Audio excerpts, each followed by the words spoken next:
ভারতীয় সীমান্তরক্ষী বাহিনী বিএসএফ এর পুশিং চেষ্টা দিনকে দিন ভয়ঙ্কর রূপ ধারণ করছে। বর্ডার গার্ড বাংলাদেশ বিজিবির কঠোর প্রতিরোধ সত্ত্বেও তারা মরিয়া হয়ে চেষ্টা করছে। ফলে কখন কি হয় এমন আতঙ্ক বিরাজ করছে সীমান্তবর্তী এলাকার মানুষের মধ্যে। কারণ গেল কয়েকদিন ধরে লালমনিরহাট, হিলি, পঞ্চগড় সহ অন্তত ৮ থেকে ১০টি পৃথক সীমান্ত পয়েন্ট দিয়ে অনবরত পুশিনের অপচেষ্টা করে যাচ্ছে বিএসএফ। এরই মধ্যে নওগাঁর সাপাহারের হাপানিয়া ও করমডাঙ্গা সীমান্ত দিয়ে ১৭ জন নারী, পুরুষ ও শিশুকে বাংলাদেশে প্রবেশ করানোর চেষ্টা করে বিএসএফ।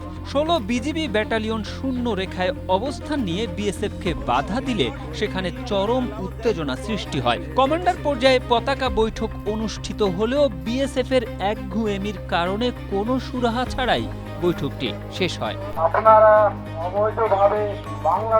অনুরূপ পরিস্থিতি বিরাজ করছে চাঁপাইনবাবগঞ্জের গোমস্তাপুরের বাঙ্গাবাড়ি ও বিভীষণ সীমান্তে। সেখানে বিএসএফ কর্তৃক পুশিং করা প্রায় ২৮ জন মানুষ এখনও নোম্যান্স ল্যান্ডে অবরুদ্ধ অবস্থায় দিন কাটাচ্ছেন, যাদের ফিরিয়ে নিতে বিএসএফ অস্বীকৃতি জানিয়েছে। এদিকে বিজিবির কড়া পাহারার কারণে তারা বাংলাদেশের ভেতরে ঢুকতে পারছেন না।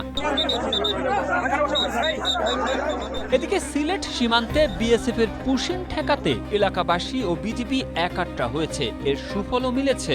আর পঞ্চগড়ের বড় বাড়ি সীমান্তে নারী ও শিশু সহ ২ পরিবারের অন্তত ১০ জন খোলা আকাশের নিচে অমানবিক অবস্থায় রয়েছে।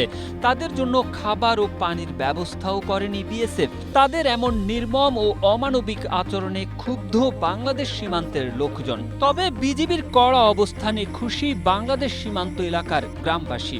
এসব তথ্য জানিয়ে প্রতিবেদন প্রকাশ করেছে দৈনিক নয়া দিগন্ত। Tarek Ahmed, Asia post.